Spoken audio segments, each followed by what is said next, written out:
Welcome to Mac Geek Gab, episode 935 for Monday, July 4th. Happy Independence Day, USA 2022.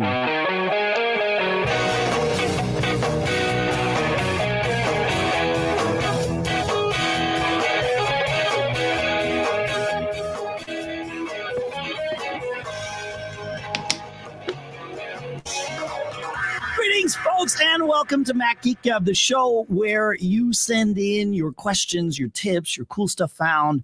We take all of that stuff, your questions, we answer them. Your tips and cool stuff found, we share them. Our tips, our cool stuff found, sometimes even our questions, we share those too. The goal is for each and every one of us to learn at least 5 new things every single time we get together. Sponsors for this episode include a couple of fantastic podcasts from the twit.tv network, MacBreak Weekly, where you get to dive into everything Apple related every week, and This Week in Tech, where you get their no-holds-barred deep dive into how big tech influences our culture and our lives. And sometimes I'm actually on both of those shows, but we'll talk more in depth about them a little bit later. For now, here in Durham, New Hampshire, I'm Dave Hamilton. And here in Fairfield, Connecticut, this is John Brown. And here from the remote studio in Pensacola, Florida, Pilot Pete. Thanks for having me, guys. So you call it, you're welcome. It's great to have you here, Pete. It's great to have all of us here. I love this. This is like one of the highlights of my week. You say the remote studio in Pensacola, Florida. Aren't we all in remote studios and that we're not together? If you want to split hairs and get technical, I guess we are. I've been as pandemic lockdowns began 2 years ago. You know, we've been doing this remote thing with Mac Geek Gab for 17 years, and then with Mac Observer and Backbeat Media, we've been running those businesses for 24 years ago. We started all that stuff, and it's for the most part always been remote. There have been offices for each of those businesses for short stints of time when it made sense, but we've always done remote. And then when lockdown started, this whole word virtual started being used. We're having virtual meetings. We're running a virtual office. Let me tell you, I don't get to pay virtual taxes. Yeah, and the people that I am meeting with are real people. They are not AI created friggin' simulations, right? So when people say they're having a virtual meeting, it's like, well, aren't you putting in your time with other people? Isn't that a meeting? Does it matter? Like, did we call meetings virtual when they happened on the phone? And the answer is no, we did not. They are remote meetings. They might be remote meetings with video, although I have thoughts about how video for those kinds of meetings starts to become counterproductive really quickly because of the distraction of seeing not just other people, but seeing yourself. The word virtual, I like that and I know language evolves, and I'm totally okay with it. It's part of how society works. But I liked what the word virtual used to mean, and it has changed, and we no longer have a word that means virtual anymore. Right. Unless you're talking virtual reality headset, and then that's virtual. That's virtual. That's what I'm saying. That's virtual. What we're doing here is not virtual. This is real. It's 3 people in real time. Actually, more than 3 people. There's lots of people listening and watching while we're doing it. And then there's the time shifted element when the rest of the audience listens, and that's always great. And if you want to join us, live.macgeekgab.com is where we get together. That's the easiest place to find us. And but you can sign up at the calendar at macgeekgab.com/calendar so that you know when we are getting together.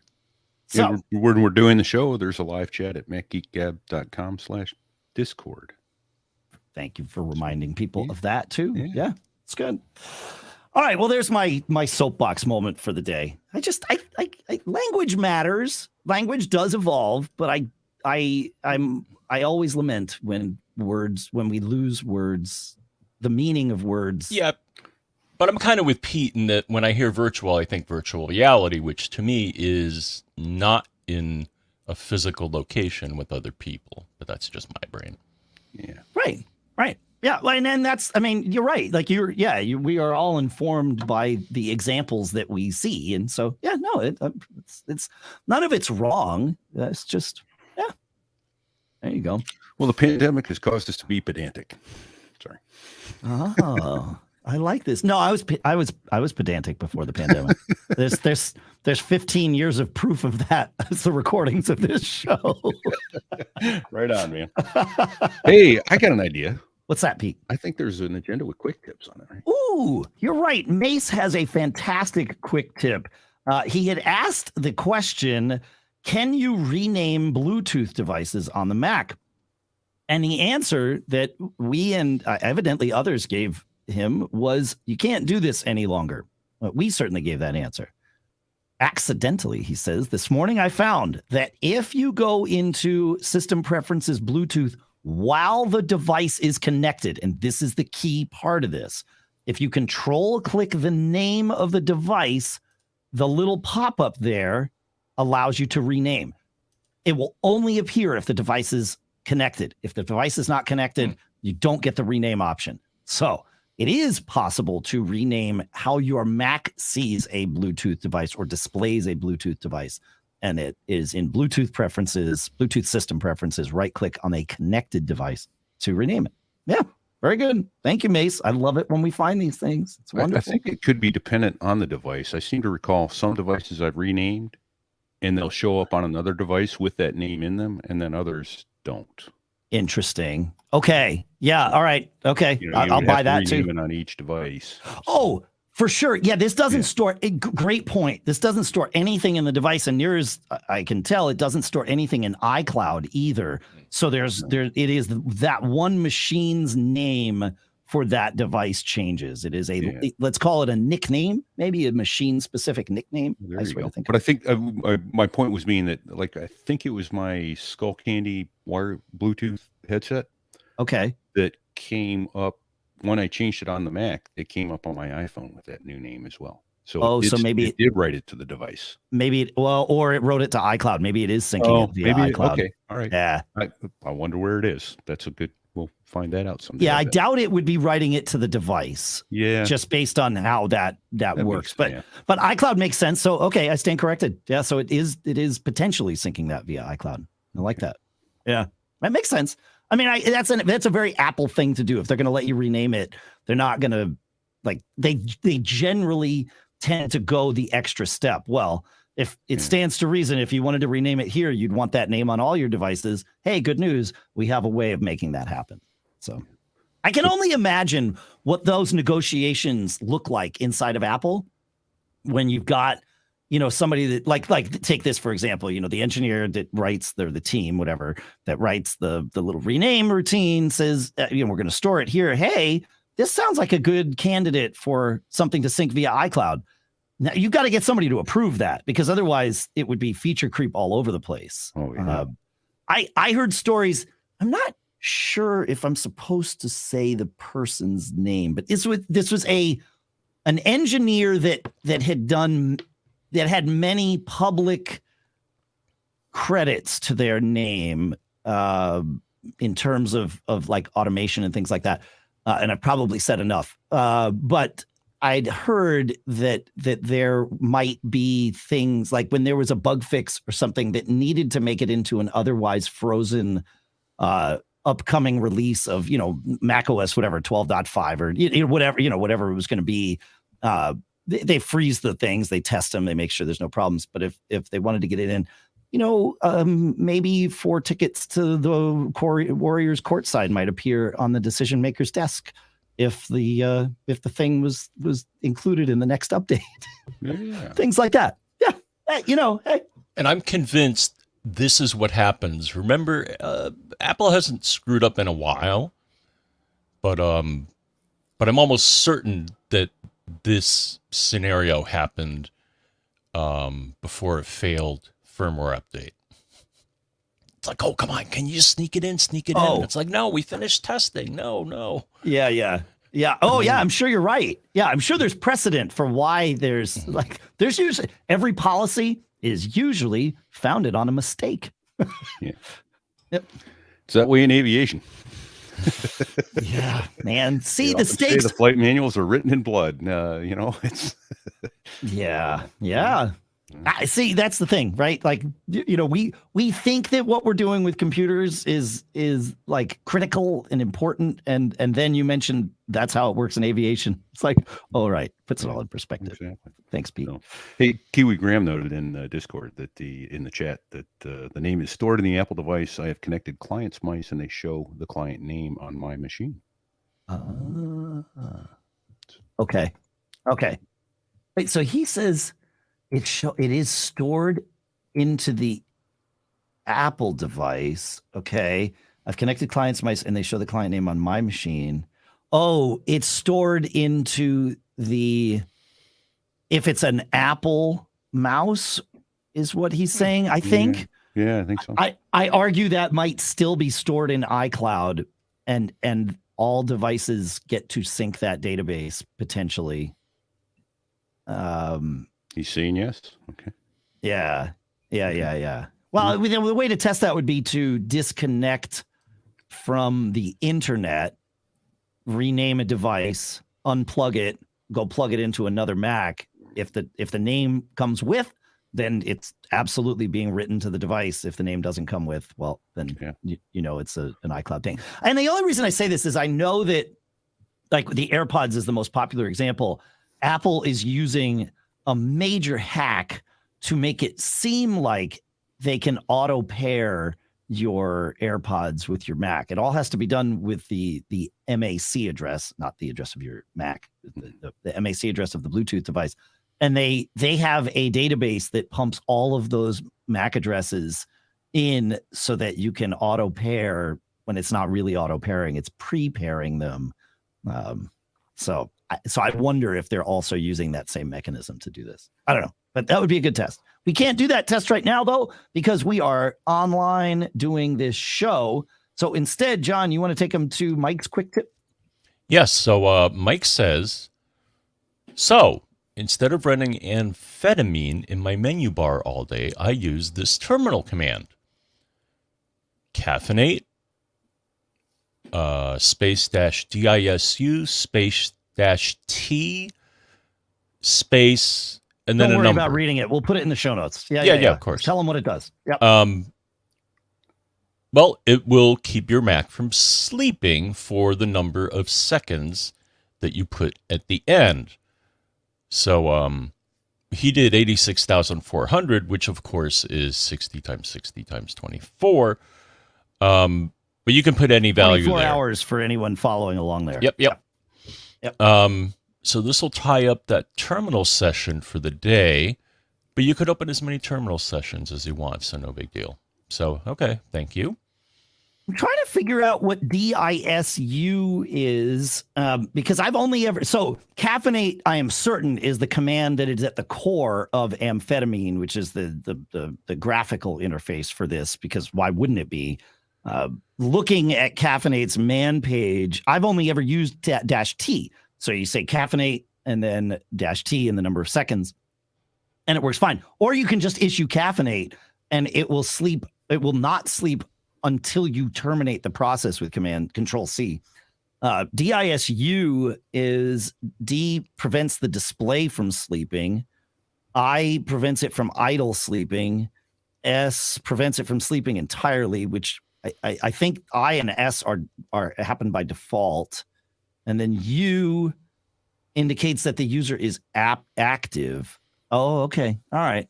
Interesting. Yeah. So just be aware of what those options do, because you may want to let the display sleep, even though the computer itself is not sleeping. So, yeah. Mm-hmm. And again, the way to get that is go in the terminal and type man space and then something. And if that something is a command, then you'll get the lowdown. Cool. Yeah. Yeah, I love the caffeinate command. Good one. Nicely done.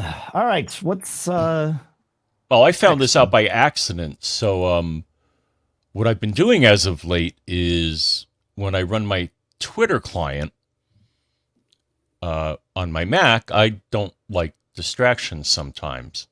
And you can do Command-Option-H, and that will hide everybody else. Well, by accident, I was in the Finder, and I thought I had hit that, but I didn't, Dave.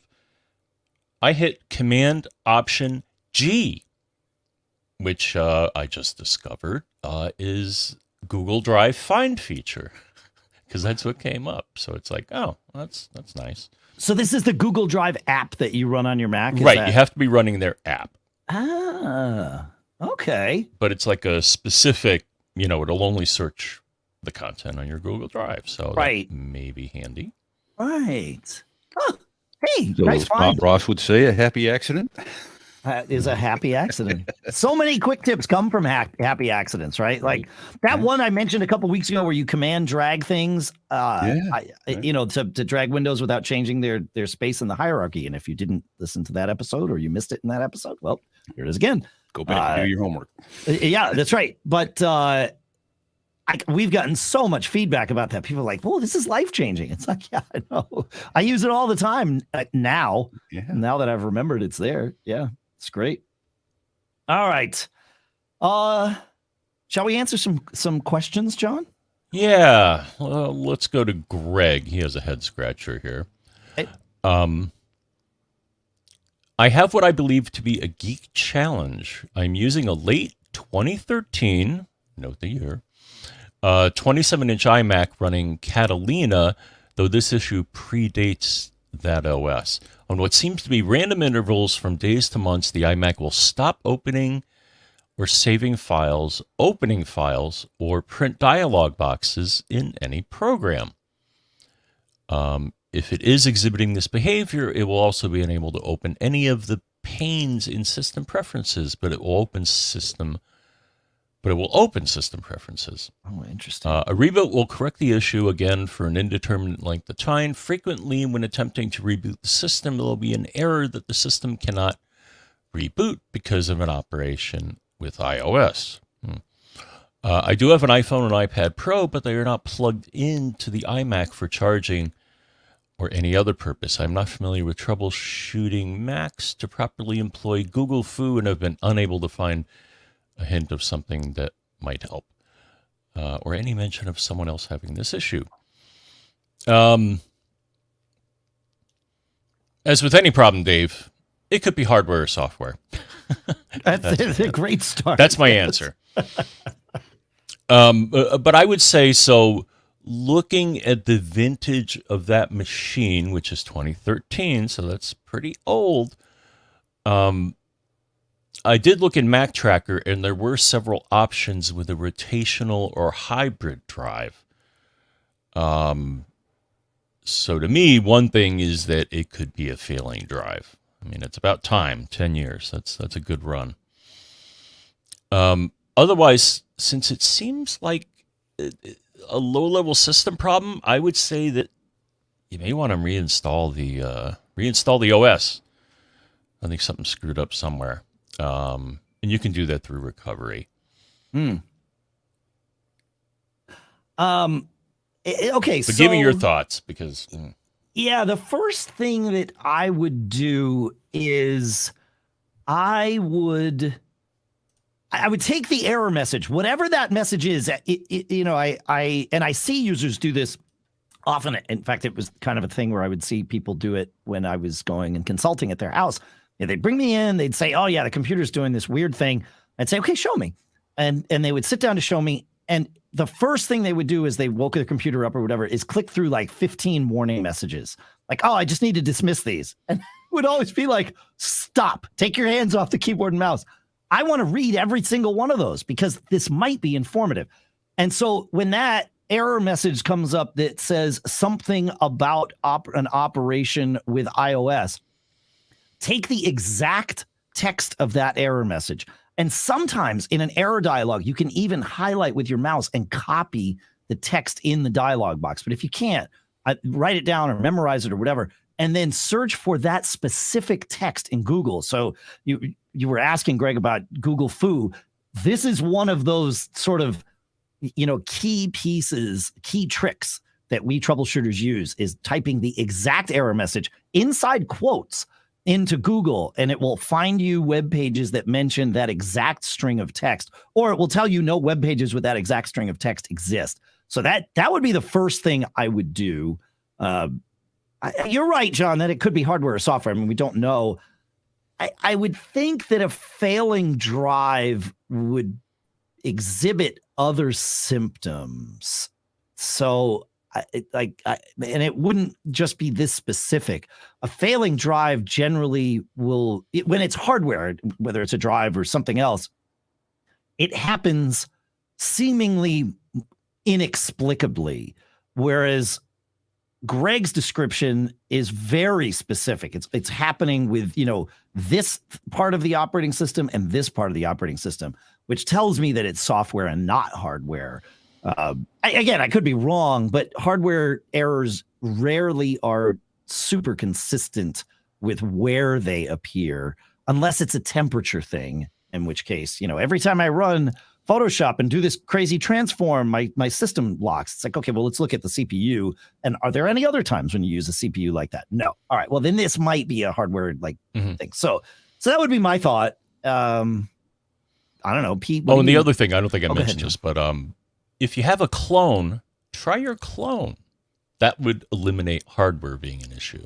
Potentially. It depends if you've cloned the problem. It depends on when if you have a clone from before the issue first appeared, then that would be a good way to do it. Thoughts, Pete? So I jumped out of there inadvertently. My Wi-Fi died and I went away and came back. Oh, welcome back then. Yeah, thanks. The one thing I inadvertently closed the questions right about the time before the show started. So great. I don't think he mentioned error messages in the question. He said he got an error that the system cannot reboot because of an operation with iOS. Oh, right. And so that's why I was saying search for that specific error message. Yeah. So but I agree with the main thing is I think there's a missing 1 or a 0 somewhere in there that's critical that can never be found, and reinstalling the operating system is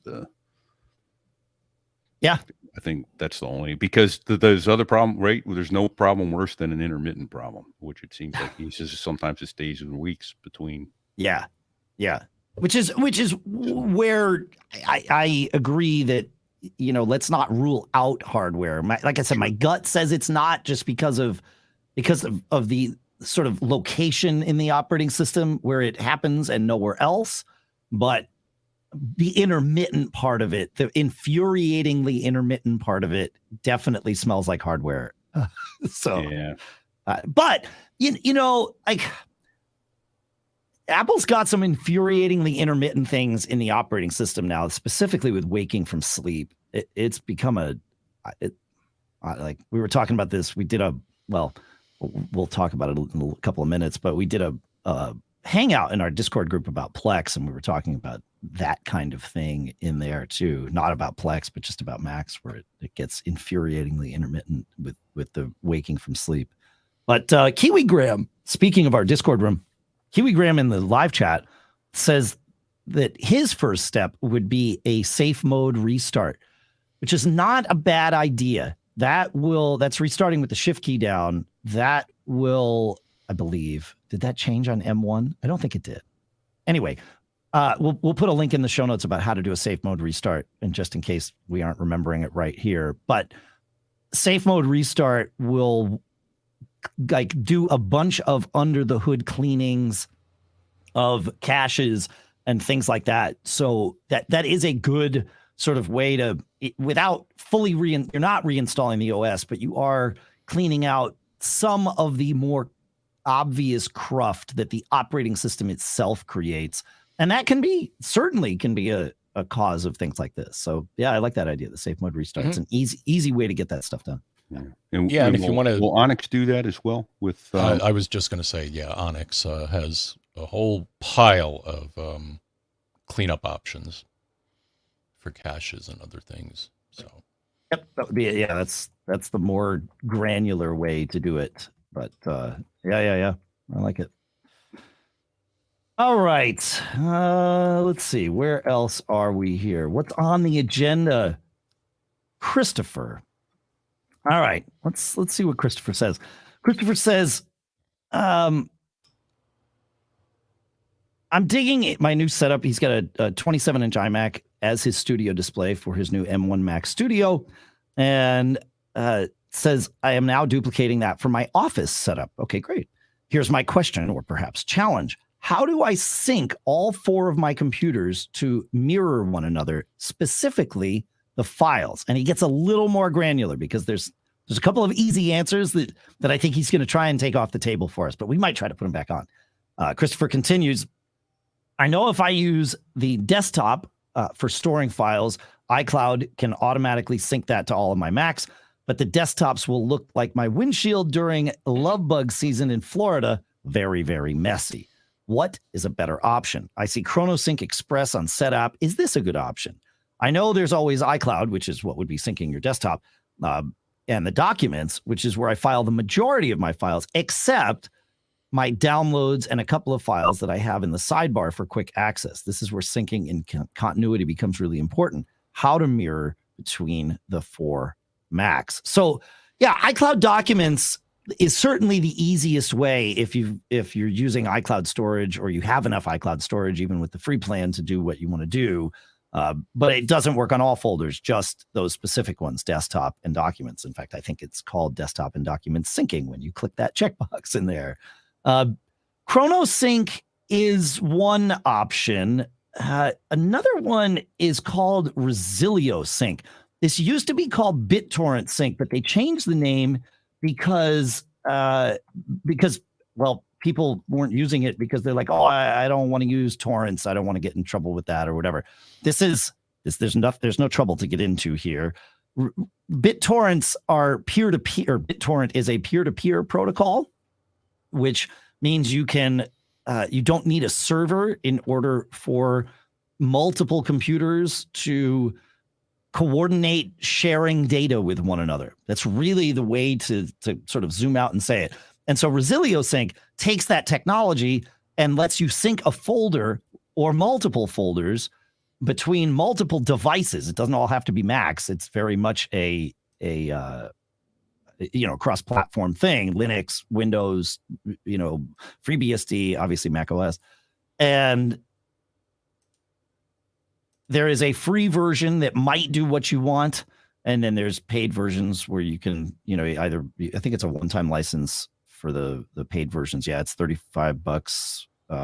It's $99 a one-time license for a family, or $60 for a one-time license for one person. And that just gives you some more granular options. But try the free one at Resilio Sync, because it's essentially like setting up your own Dropbox with multiple folders without using a server at all. All the computers it's just a peer-to-peer thing. So everybody's the server, if you will. So that's what comes to mind for me. I realize I might have overcomplicated this. Anybody have any thoughts?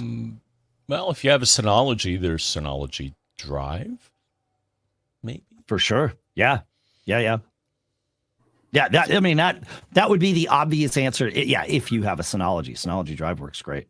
Yeah, that's what I'm using, and that's why I forgot about Resilio Sync, because Resilio is great. But he mentioned the other thing, and like you said, we're going to put a free option back on the table. My idea to quote unquote hack this one would be to put one folder on your desktop, name it AAA or something like that, so it's easily fine. Put subfolders in that, drag that one folder even over to your left sidebar in Finder, and that'll give you instant access to all the subfolders and files that you could put in there. It's kind of it's a free hack. No, yes. Or you could do the same thing with your documents folder. Absolutely. Yeah. Any of the folders that iCloud syncs automatically. Sure. The only issue would be downloads, right? And so you could set your default downloads you could change your default downloads location to be inside one of these synced folders, for sure. Or you could use something like Hazel to watch your downloads folder and move the files that appear there over to some other synced folder.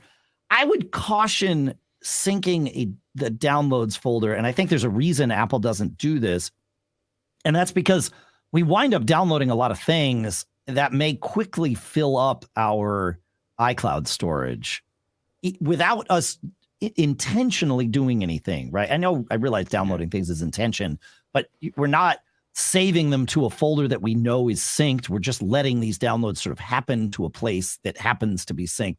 And my guess is that's why Apple isn't doing that. But you can. There are ways of redirecting the downloads folder. Safari lets you set it, and other browsers do too. So that would be another way of, like you said, the free hack if you're looking for that. So Sure.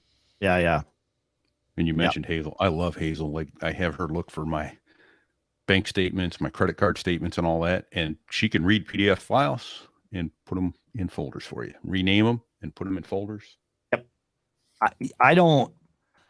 I forget what Hazel does for me, Pete.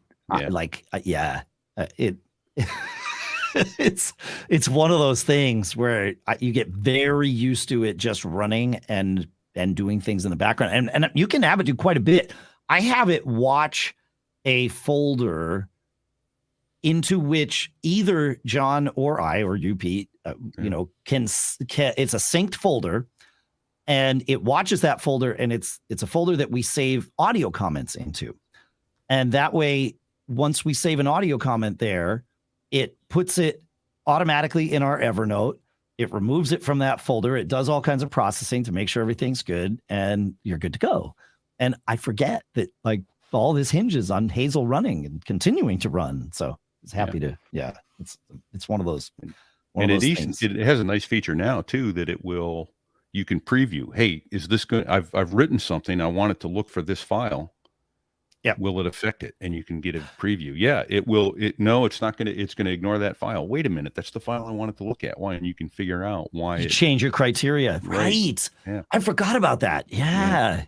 Because I was having a hard time writing, not being a programmer. I was having a difficult time getting it to do what I wanted it to do. And now, since that feature's in there, I can go, oh, okay, it's not looking at that folder.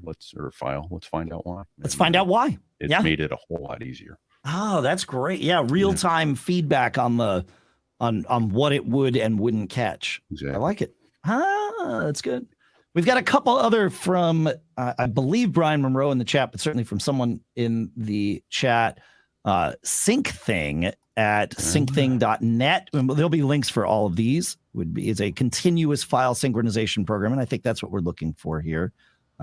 Then there is at freefilesync.org, which is open source file synchronization. Yeah. Creates and manages backup copies of all your important files. FileSync determines the differences between a source and target and transfers only the minimum amount of data needed. Available for Windows, macOS, and Linux. I like it.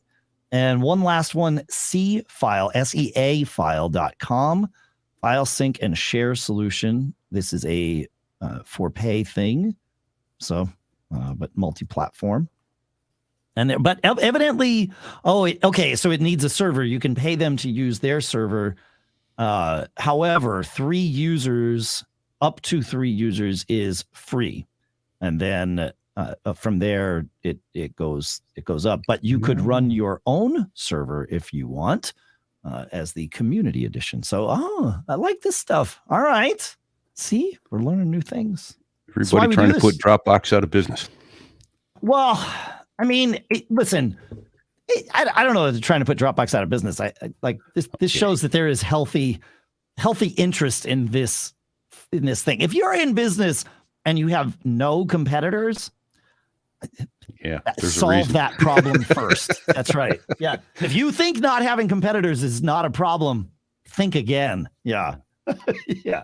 It means there's not enough people that want your thing. Now, there are, I do know of some businesses, like I know one person who listens to the Small Business Show, and I can't remember the name of the business, but they were telling us, they're like, yeah, there's a market of literally 500 potential buyers for my service. And they're like, I have 150 of them. So it's like, okay, well, and the other people just aren't using his service. There's no one else that makes this service. He's like, so yes, we don't have competitors, but it's like, there's a reason for this. It's an extremely niche market. So anyway, yep. All right. More on this, John, or shall we move on to Kirk? Kirk. Captain Kirk here. Yeah. All right, Captain Kirk. Let's see what we got here. I'm sorry. You're probably sick and tired of being called Captain Kirk, aren't you? All right. Kirk writes, I recently attempted to create a port map for a client who uses a Comcast business router, the Technicolor model, and it didn't go well. Let's say I got caught. The goal was to allow FileMaker Pro, now from Claris, the traffic to pass from the outside world into a Mac Mini server with a static IP address on the LAN to port 5003, which is the port that FileMaker uses. In preparation, he says, I set the DHCP pool to be, .2 through .150. Okay, great. And I assigned the Mac Mini server an address above the DHCP range to .155 so as to avoid a possible duplicate IP address. Okay. Next, I logged into the web interface on the router and went to the port forwarding settings and tried to create the port map so that external port 5003 would map to this port 150 or IP address 155 on port 5003. That's how you do it. That's how it works great. In creating the port map, though, the router complained and wouldn't allow me to save the settings. I deleted the port map and recreated it, power cycled the router, yada, yada, called Comcast business support, and eventually got to a real human. The tech initially couldn't figure it out either until they suggested that the router wasn't allowing the port forward to be saved because the IP address was above the DHCP range. I changed the IP address of the server to be .150, the last address in the DHCP pool, and the router immediately allowed the port map to be saved. As expected, the port map allowed FileMaker Pro traffic to pass from the internet into the intranet. Perfect. Great. He says, in my experience, this breaks some basic rules of networking and avoiding duplicate IP addresses. And he's right, because he is statically assigning just on the Mac Mini an address that now is inside the DHCP pool. The router doesn't know about it, and it could choose to assign that to another device. So how to solve this problem? And I've seen this. So I've actually solved this. This is not a theoretical thing. And one thing I've done is to leave in this scenario, leave the Mac Mini on DHCP, but set a DHCP reservation for outside of the DHCP pool. DHCP reservations are supposed to happen outside of the pool. And this way, the router knows about that device. And I think this is the issue. A lot of routers won't let you set a port forward to a device that the router is unaware of. And this 155 was outside of that range. But if you set a reservation to be .155, then it should work. Now, it is possible that the router will not let you set a DHCP reservation outside of the DHCP range. This is incorrect. It's supposed to allow you to do this by all the RFCs and all that stuff. But I've definitely seen some routers. So in this case, set the reservation to what you've done to 150. But at least that way, the router knows that it has assigned 150 to that Mac Mini, and it won't assign 150 to anything else. One side effect of this that is a wonderful bonus, because I had exactly this problem with a FileMaker server that we were hosting years ago. We had an extended power outage here at my house/office. And so we had to, and we were using the FileMaker server for the business. So I had to move the FileMaker server somewhere else. I was doing exactly what Kirk is doing here. And I had manually set the IP address on the Mac that was running the FileMaker server. And I brought the FileMaker server over to my dad's house because it's only, 10 minutes away. And I plugged it in and it was like, right, this isn't going to work on this network because that IP is hard coded for my network. And I didn't bring a monitor or a keyboard with me because this machine runs headless. So I had to go back home and I had to retrieve monitor and keyboard, or maybe I cannibalized it from one of my dad's computers or something. But it taught me the lesson that if I had left that on DHCP and let the router manage it here, as soon as I plugged it in at my dad's house, the router there would have given it an IP address, and I could have done it all without needing to ever plug a monitor or anything in. The machine just would have come up on the network.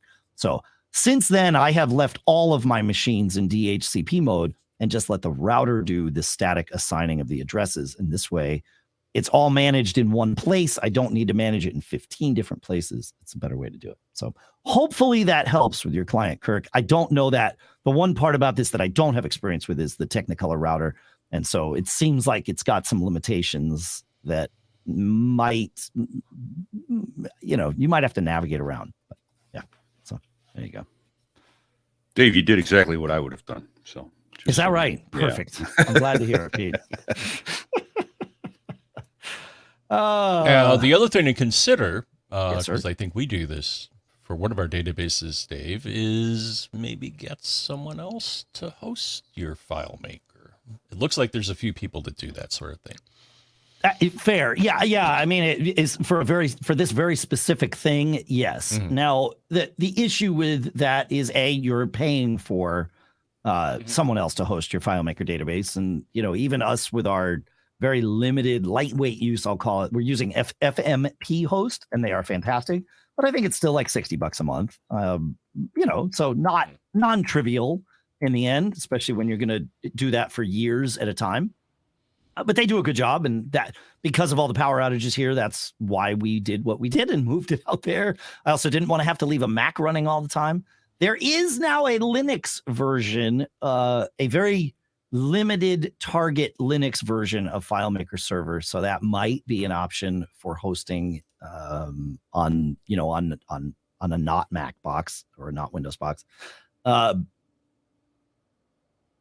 The other issue with hosting FileMaker somewhere else is if most of the users are in one location, you get speed benefits of the lower latency of a connection that's right there, as opposed to everyone having to go over the internet to connect to the FileMaker server. If it's something that you're hitting all the time, there are benefits to having it running locally that I definitely saw. None of the other people in the company saw because they were connecting to it remotely, whether it was at my house or it was at FMP host. But I definitely noticed that it got a little bit more sluggish just because of the introduction of the internet to the equation. But yes, you are correct, John. Yeah, hosting somewhere else would solve the FileMaker problem, but it doesn't solve the port forwarding problem. Mm-hmm. So, yeah. So they were connecting remotely, not virtually. Sorry. See what I'm saying, Pete? Yeah. See what I'm saying? See? Right on. Yep. All right. Let's and everything see. comes full circle. I appreciate that. That's good, Pete. It's that's your magician training there. There you Hey, go.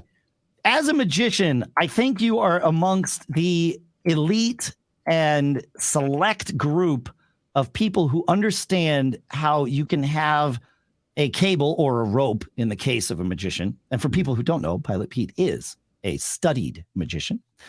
You can have a piece of rope or cable where both ends are being held. Say, for example, a power cable. One end is plugged into the wall. The other end is plugged into your let's say your Thunderbolt dock or whatever. So both of those ends are committed and never change state. They remain plugged in. But 2 days later, the middle of that cable is tied in the worst knot you've ever seen in your life. How does this happen? Because I've always assumed that magicians were the only ones that knew the answer to this. Maybe you can't share. I don't know. It's I think that's called the Gordion's knot, right? See? Yeah. What's the name of this? Gordion's knot. Gordion's Gordion. Gordion's knot. Yeah. Okay. I think that's what that's called. But All right. Yeah. Yep. Gordion knot. Yeah. Okay. All right. Well, I'll we'll put that in the show notes for anybody who's whose last minute and a half we've wasted here. Brian has a networking. Thank you, Pete. Brian has a networking question for us. He says, I think it would be useful for your listeners to hear your opinions. Wait. I have a question. We've already answered the first part of it. He says, would you have a discussion about what open ports are, how to create and manage them, what the related security issues are? He says, the reason this comes up is that whenever I've looked for such information, most writers spend the bulk of an article talking about how open ports on your router create major security risks and therefore should be absolutely avoided unless super necessary. Yet, they seem to be part and parcel of running a NAS, a FileMaker server, routers, etc. Can you shed some light on this? So, yeah. In general, if we're thinking about our routers as firewalls, and most of us that are running routers where we get one IP address from the outside world and then share it with, a bunch of things on the inside world, which is exactly what was happening in Kirk's scenario, right? We had traffic coming into the main IP address of the office on a specific port, and we're routing that to a different IP address internally that can't be seen from the outside otherwise. And that's the key part of where I want to dig here. That effectively creates a firewall for you, but until you poke that hole, right? Because traffic coming in, if the router doesn't have specific instructions about what to do with that traffic, it's simply going to ignore it. So the default behavior is effectively a firewall. Now, it's not technically, and I'm sure there's network security folks out there. Hi, Scott. It was great to have lunch with you. Who will tell us that that's not what a firewall is, and that's not, you shouldn't be telling people to think of these as firewalls. And you're all correct. But in a sense, that's exactly what's happening. It's just not letting that traffic in. And so when you do open a port, like, for example, with Kirk, he opened port 5003 to point to their FileMaker server, that creates a potential security hole. Because now, if people in the outside world know that 5003 is FileMaker, they can target that server. And if they know about any exploits that are specifically available on FileMaker servers, maybe FileMaker servers that haven't been updated in 6 months or something like that, then they could try those exploits on port 5003 on your network and potentially get in. Whereas if you didn't open that port, they couldn't get in. So this is where network security experts will correctly state that all else being equal, open ports create security risks, because it's just like, I equate it to our houses, right? We could all choose to live in houses with nothing but brick walls, right? And that would be pretty safe from people trying to get in from the outside. But it would also mean you can't get out or in either, right? So you create a door, right? Okay, well, now that there's a door, you can get in and out. Super convenient for you, sure. But what about all these people that want to intrude? Well, they can use the door too. And well, now you want to add windows because they're nice and convenient and they're pretty and they let light in. Well, okay, people might be able to see in through your windows, and that might be a security risk, right? So this is the way to think about this stuff: is you need to do some of it in order to live on your network and make your network work for you. Just be aware of what you are doing and why you are doing it, and maybe audit your port forwards once every few months on your router, just to make sure that you don't wind up with some lingering ones that you don't need anymore, and close those down so that you're being intentional about what ports you're opening. So I hope that helps. I know we've gotten this question a couple of times, and I've actually been saving Brian's question for several months here, and it seemed perfect to kind of put it after we talked about Kirk, because that's the flow through here. That's the reason you would want that. So I don't know. What do you think, John? Now, there's another way to audit this sort of thing, Dave. Okay. So there's also, so you may not know this, it's like a secret, Hey. but devices may create a port map on their own, and they use a protocol. It's called UPnP, I think.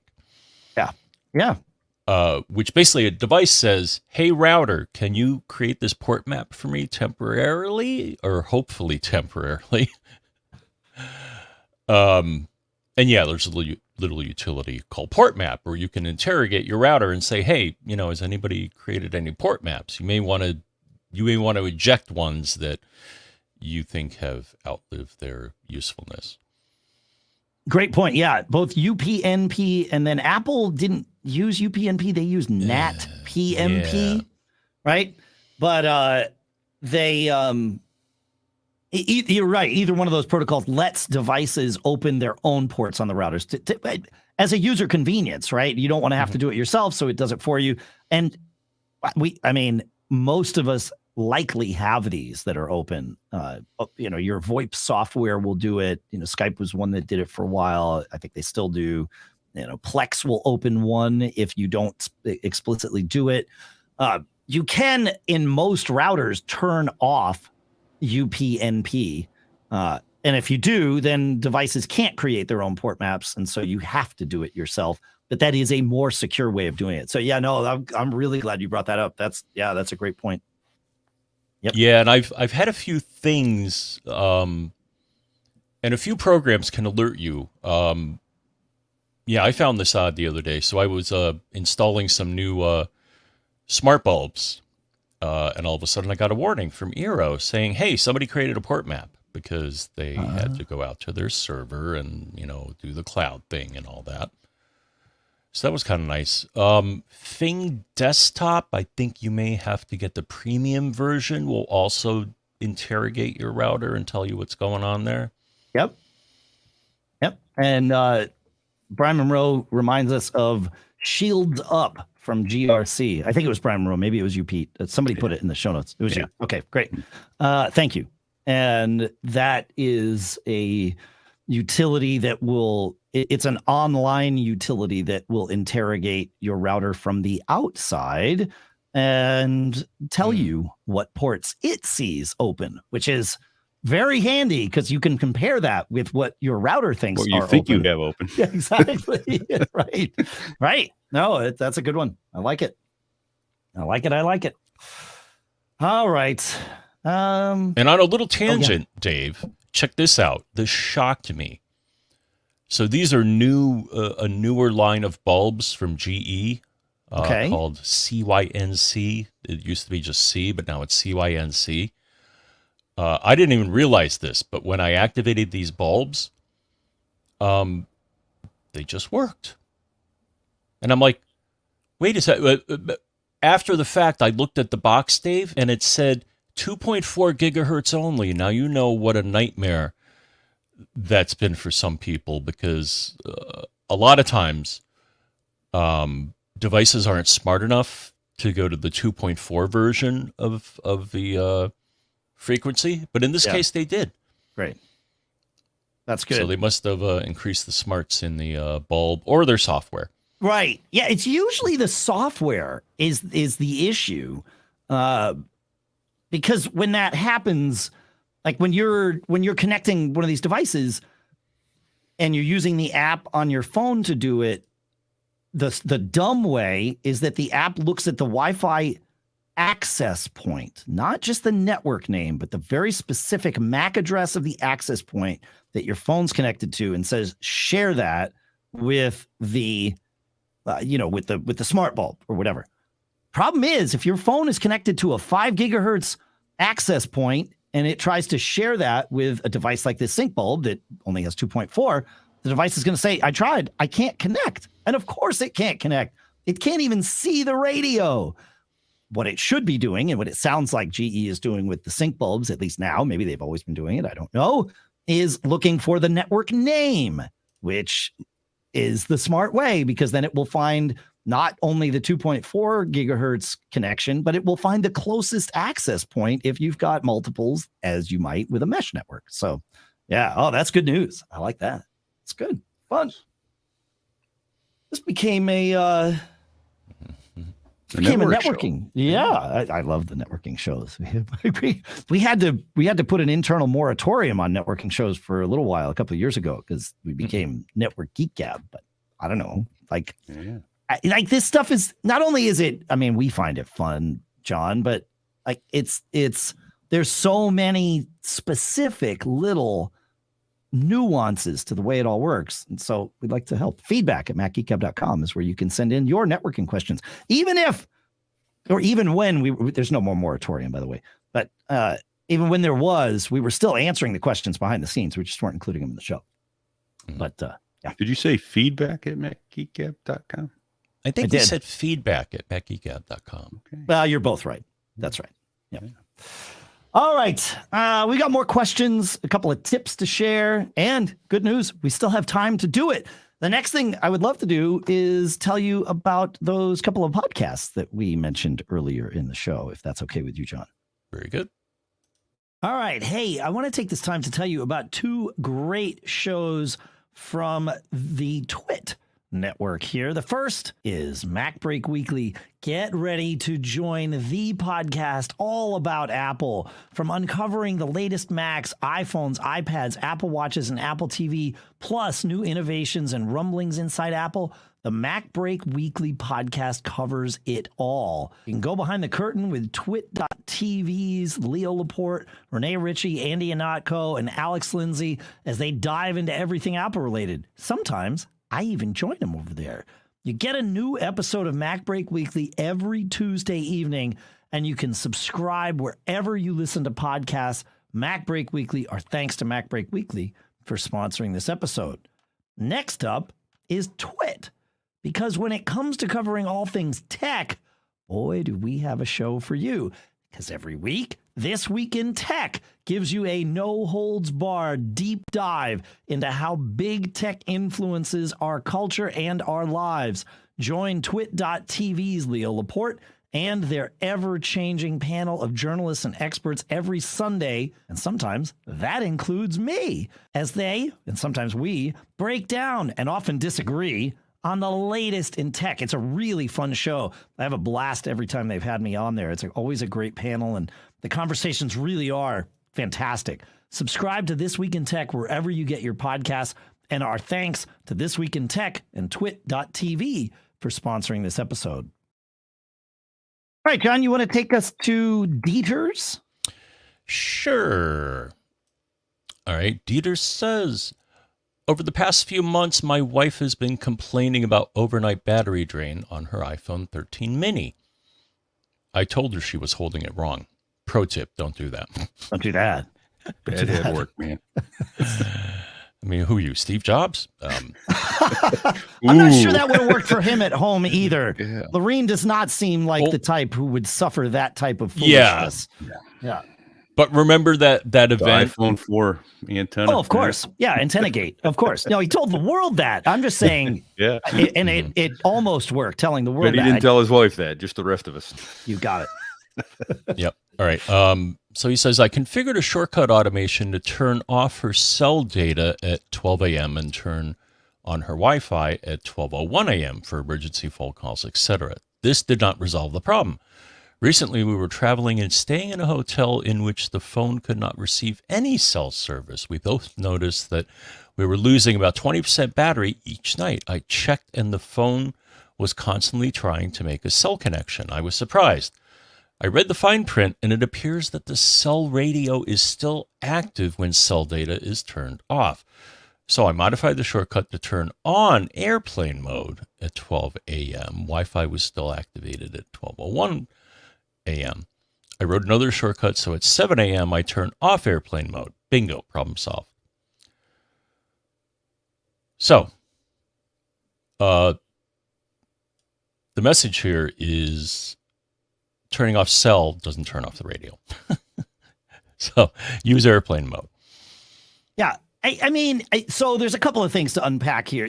Everything you guys said is absolutely correct. When your phone is at the fringe or completely out of service range, it will consume more battery than when it is within healthy range. And that's because when it's within healthy range, the radio really only needs to wake up periodically to check to see if phone calls are coming in, or, text messages are coming in, or data, whatever. And then it can shut the radio back down, and it gets in sync in this rhythm with the cell network. And so it can be super efficient with when the radio is actually live. And yes, it's happening, probably multiple times a second, but for the majority of the time, the radio is actually off until you're using it. When the phone does not have a signal or has a weak signal, it is far more active with the radio searching for that missing link, so to speak. And that is what will chew up battery. So it makes perfect sense that you'd want to turn off the cell radio in the scenarios that Dieters mentioned. But we have to remember what the option is called. It is called cellular data, not cellular radio. And just like we've talked about, in fact, a lot with our travel and eSIMs, when I was overseas, I got a SIM to use in Europe, for data, a data-only SIM to use in Europe. And so I turned off cellular data on my Mint Mobile SIM because I didn't want to be using Mint data. But I did not deactivate I did not turn off my Mint SIM, which you can do once you have two SIMs on the phone. And the reason I didn't turn it off is because I wanted that radio on. I wanted to still be able to receive and send SMS messages, which are not related to cell data. I wanted to be able to send and receive, or make and receive, phone calls, which are not related to cell data. So when you turn off cell data on your phone, SMS and phone calls will still be able to come in over the cellular radio. And that's the important part to remember, is that the label says cell data, not cell radio. And that I think is the key. But as Dieter's found, airplane mode does turn off the cell radio. Mostly. I've heard some reports from folks we know, folks in the know, that sometimes the radio is actually back on for brief periods, which probably doesn't make you pilots happy, Pete, but what else? Well, they've done the engineering, I think, finally on it. They have. Doesn't interfere, but no, it doesn't. You're right. It doesn't interfere. If it did, they would confiscate our phones on the planes. Yeah. The other thing I would offer in the unpack is it depends what's your purpose for doing that.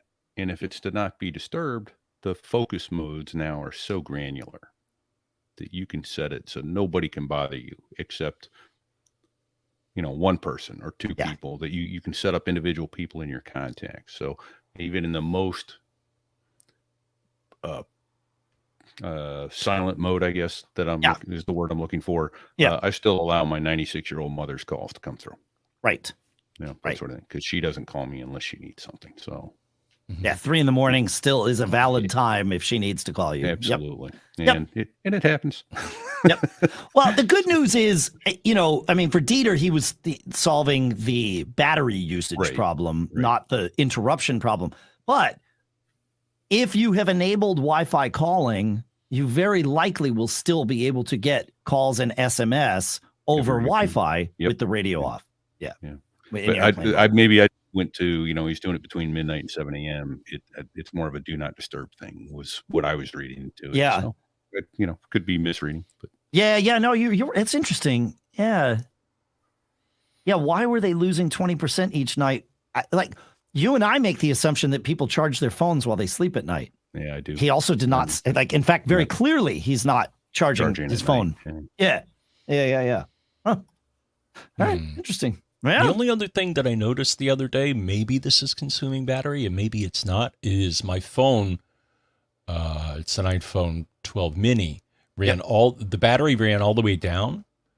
When I plugged it in to start charging, it was like, oh, by the way, even though I'm off, you can still find me. And I'm like, well, then you're not really off, are you? Well, is it sending its final location before it powers down, or is it actually somehow staying connected even though that's otherwise off? What I'm wondering. I don't have that information. Right. Yeah. I mean, is it, that final, I'm about to die. Here's the Hail Mary, we'll send one last. Here's where I was. Here's where I was. And somehow the network stores that. Yeah. Interesting. Yeah. All right. Should we go to Bart? While we're on the we've sort of entered the travel realm. Yes. All right. Bart asks, looking for a good way to get internet on the road traveling in an RV. I would need a router that would support a SIM chip from a cellular company that would provide unlimited internet. Any ideas? Okay, one is use your phone and get an unlimited plan. If it'll let you hotspot to it. Right. Many unlimited we plans were talking that earlier. Some people, unlimited data doesn't mean unlimited hotspot. Bingo. Yeah. Otherwise, get yourself what I'll call a hotspot. And I found a nice little write-up over at PC Magazine called The Best Mobile Hotspots for 2022. So they kind of give it. So a hotspot is, its only purpose in life is to provide you with typically Wi-Fi to cellular connectivity. Yes. So I'm going to call that a hotspot. No, I like that definition. Works. Yep. But Cool. yeah, read the fine print, because unlimited data may not mean unlimited, really, or doesn't mean unlimited hotspot, though it can. Good. Brian Monroe, I think it was Brian. Again, it could have been you, Pete. But mentioned Starlink for RVs. So if you go to starlink.com/RV, you can see that they've got like a portable dish that you kind of set either, next to, or if you want to scramble up there on top of your RV. $135 a month with a one-time hardware cost of $600, and you've got coverage throughout pretty much all the US and Europe. So that's interesting. Then you can check avails and all that stuff before you go. Starlink for RVs provides the ability to pause and unpause service at any time and is billed in 1 month increments. Aha. Yeah. Well, that's, yeah. Okay. So if you're only RVing, from in the months of June and July, let's say, and that's the only time you really need this, well, then you turn it off for the rest of the year. Huh. That's not too bad. All right. I mean, it's not inexpensive, but let's face it, neither are RVs. So. No, and if you want, it was Brian that definitely said, if you want reliable service throughout the continental U.S., then that, it ain't cheap, but it's going to be worth it. It's going to do. Yeah, I mean, if service, you're not going to be missing cell towers in a valley either. Yeah. If you bought an RV and you want to take your virtual job remote for the summer, you could use this and you're good to go. So I like it. Wait, virtual job? We doing real work? See? Sorry, dude. Thank you for catching that. It's my smart A personality, smart Alec personality coming through. No, I was waiting for it. I'm like, wait, this didn't land yet. Uh-oh. That's what I do. It takes me a while sometimes. It's okay. It's all good. Let's go through some cool stuffs found here. The first one up is one that I found it. I found it in my email box because Brian over at Fat Cat Software told me that PowerPhotos 2.0 is released. This is one of those pieces of software that certainly for troubleshooters is mandatory to have. And really, I kind of think anybody that uses Photos on your Mac will find use for this from time to time. One of the big features that jumped out to me in PowerPhotos 2 is it now has full iCloud Photos support. Previous versions of PowerPhotos were only able to see photos that had already been downloaded from iCloud to your local drive. And if you had optimized Mac storage turned on, that would mean that PowerPhotos couldn't see, the bulk of your library. Well, with PowerPhotos 2, you can now see and work with any photos in your iCloud photo library, and it will automatically download any photos from iCloud as needed. So that, to me, that makes this mandatory, this upgrade mandatory just out of the box. And then they've added some more exporting and library groups and merging and a better, or new and better, both duplicate search engine. They've got a new comparison algorithm that can find more duplicate photos, which are not quite 100% identical, such as scaled down copies of photos and things like that. So I'm eager to make a backup first and then run this on my iCloud photo library and see how many dupes I've accumulated messing with things over the years. So yeah, thank you for that, Brian, for letting us know about that and for writing it. He's the one. Yeah, exactly. So those are some big backups you're making though anymore. The gigabytes and gigabytes of photos that most libraries have. I think I'm over 200 gigs of photos. Yeah, but maybe I can slim that down if I can search for the right duplicates. So I bet John has us both beat. Yeah, I bet you do, John. What was mine? I think no. Photos library, 140 gigs. Haven't been taking many pictures lately. Huh. Wow. Or just on the iPhone.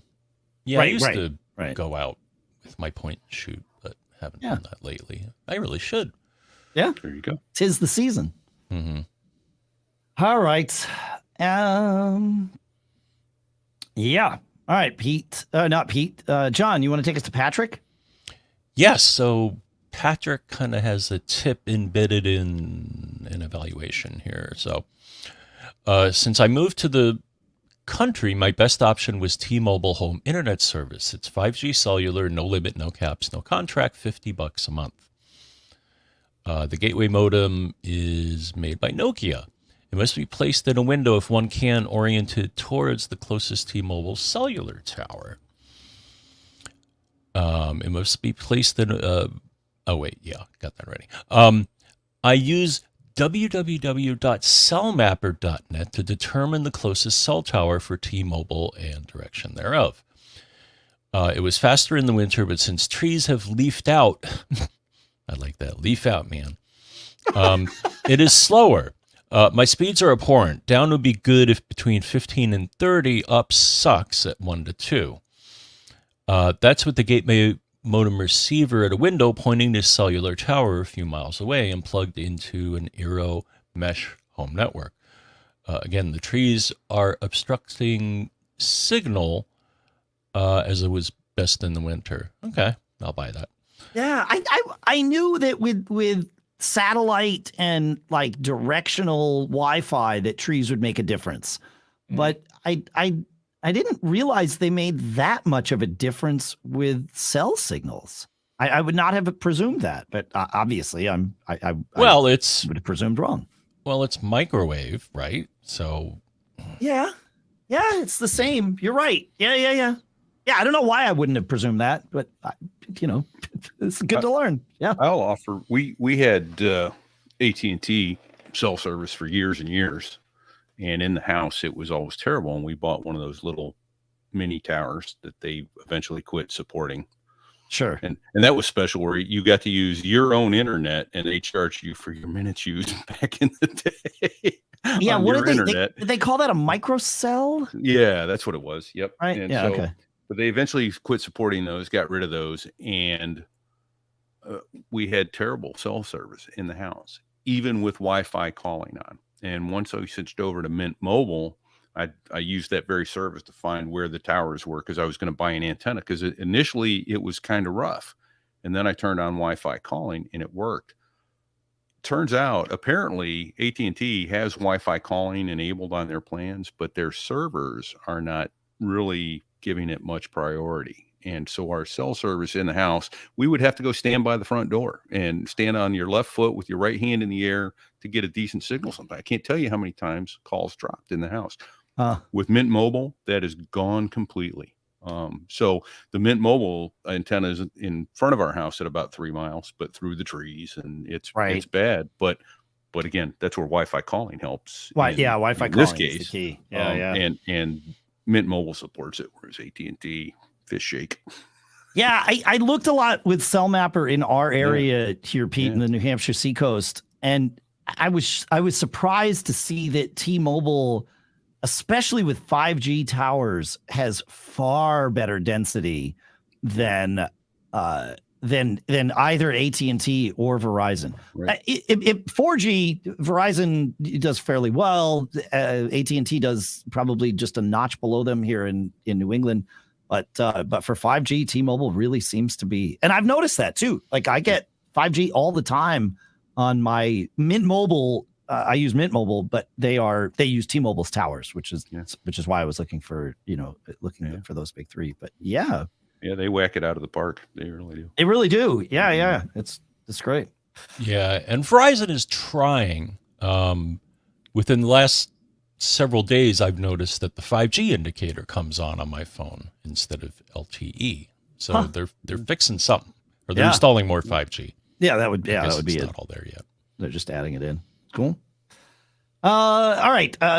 We have time for some cool stuff's found here. We're running low. Maybe one left here. I noticed that Gui Rambo, a fantastic writer and iOS or programmer, not just iOS programmer, posted the other day that he has released VirtualBuddy, which is an open source virtualization app for M1 or for Apple Silicon, M1, M2 Macs. It is experimental for sure. but it does provide like the ability to boot any version of macOS 12 or macOS 13, including the betas, virtually on Apple Silicon. It's got a built-in installation wizard. You can boot into recovery mode. It's got networking and file sharing support. It's got clipboard sharing. There are some other features that he intends to add. It's mainly built, well, it's built for him as a developer. So beyond Gui, it is meant for developers, but it can also be used by those of us for other purposes. If you just want to test out, say, a beta operating system, this might not be a terrible way to do that, especially if you've got an Apple Silicon Mac. So very cool stuff. And I wanted to make sure we got that in there before under the wire for all of you folks. Yeah, it's you know, I'm always amazed when it's like, you know, one dude in his house who builds something that we would have expected to come from, say, Parallels or VMware. But, you know, it's all fine. Everything's fine. We're all fine here. How about you? Yeah? Oh, who's that? That's the band. Yeah. The band. It was tough getting them out of the hot tub, Pete, but I convinced them. They came in. They're going to play. So, yeah. There you go. You have to learn me how to do that.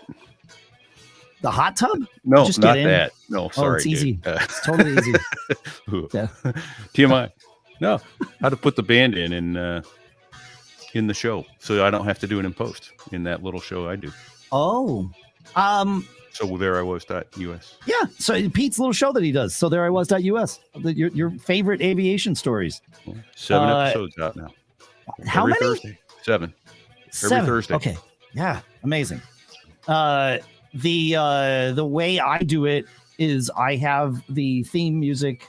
I have the vamp in Farrago, which is a piece of software from Rogue Amoeba, and this one I created before. This vamp that we're using, I created before Farrago existed. So I created a 9-minute file, a 10-minute file rather, in hopes that I wouldn't run out. There have been shows years ago where we ran out, but it's just the same thing. I just looped it, dragged it out in GarageBand and made the loop. For every other show that I do, aka all the shows which were created after Farrago was released, I only put the little loop into Farrago, and I tell Farrago to loop it for me. Yeah, and you can have fade in durations on this and all that. So Farrago's been using Farrago, and I love that. But it's, I gotta say, I never thought much about it until just now. But somehow it seamlessly loops into the final riff. Yeah. Well, no, it doesn't seamlessly loop into the final riff, Pete. It does to the ear. It does to the ear because I have the vamp set to end. I have the outro music set to end all other things, including the loop. And I try to time it so that when I hit it, you don't hear the cutover. And so I usually do it while I'm talking or while one of you is talking. You know, I don't always get it right, but I'm glad to hear you say that it loops seamlessly in because yeah. That's awesome. I'm happy to share my tips and tricks with you. These are the kinds of things, we did this. So we didn't talk about it in the show because the schedule came together too quickly for it to have been of value. But anyway, we on Sunday night, we did a hangout in our Discord group for Plex. We hung out. It was planned to be about an hour. I think we actually went about an hour and a half just because we were having so much fun. And I don't know, there were 15, 20 of us there. It was definitely an experiment. And the next one will also be an experiment. I treat every one of these episodes as an experiment. So, we're just evolving together, and it was open to anyone. But the only place we promoted it was in the Discord group, although we sent out a tweet maybe an hour before. It was like, okay, if you want to know, here, let's do this. But it worked out really well. And it was just like a Zoom hangout. Like that's effectively what we did. We did it in the Discord room. We might use Zoom for the future because Zoom seems to be better with bandwidth and screen sharing and all that stuff. But we'll coordinate them all in our Discord group. And it was just a hangout. It was not a presentation per se, in that everybody was able to talk. So it wasn't just me and John talking. It was all of us talking. It was just a hangout. And I thought about, John, when you go to a user group meeting, there's the presentation portion of it, but most user groups have the the opening segment just be people getting there whenever they get there and doing tech support questions for one another. And I thought, what a cool thing for us to do with the show here, where, people can bring in their questions and everybody can help answer them. I mean, we're doing that in the Discord room asynchronously anyway. Wouldn't it be fun to just hang out every now and then and do that? So we'll probably do one of those. We'll do a hangout on Synology for sure. That is, I think it has to be the next one. But because there's just so much demand for it. But yeah, so join our Discord group, join our mailing list. We didn't send this one out on the mailing list. Again, it was, the first of them. And so we should have been doing them all through lockdown. And that's my fault that we just didn't do it. That would have been a great way to, hang out together when we couldn't hang out together. I don't know why we didn't do it, to be perfectly honest, but whatever. If the best time is yesterday, the second best time is today. So join our Discord group, macgeekgab.com/Discord, or just go to macgeekgab.com, sign up on our mailing list. We will send out things when we're doing these, and we'd love to have, if we wind up with 100 people there, that would be, more than that. I think I need to increase my Zoom account or my Discord account, but that's fine. We will do that. We will accommodate everyone. I think it'll be a blast. Anything else, John, before we thank him and say goodbye? Nope. All right, there was. I love the pregnant pause. It's good. So, yeah. Dave, are you getting ready to say So long, suckers? Sorry. I don't know what that There's was. Farrago. There's Farrago. I like it.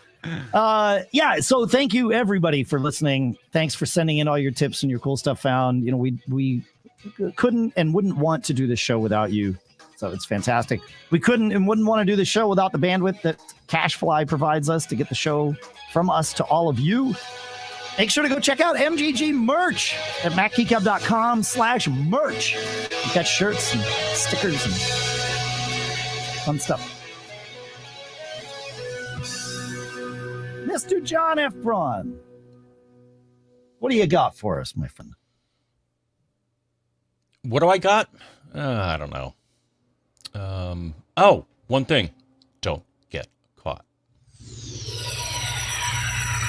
I see what you did there.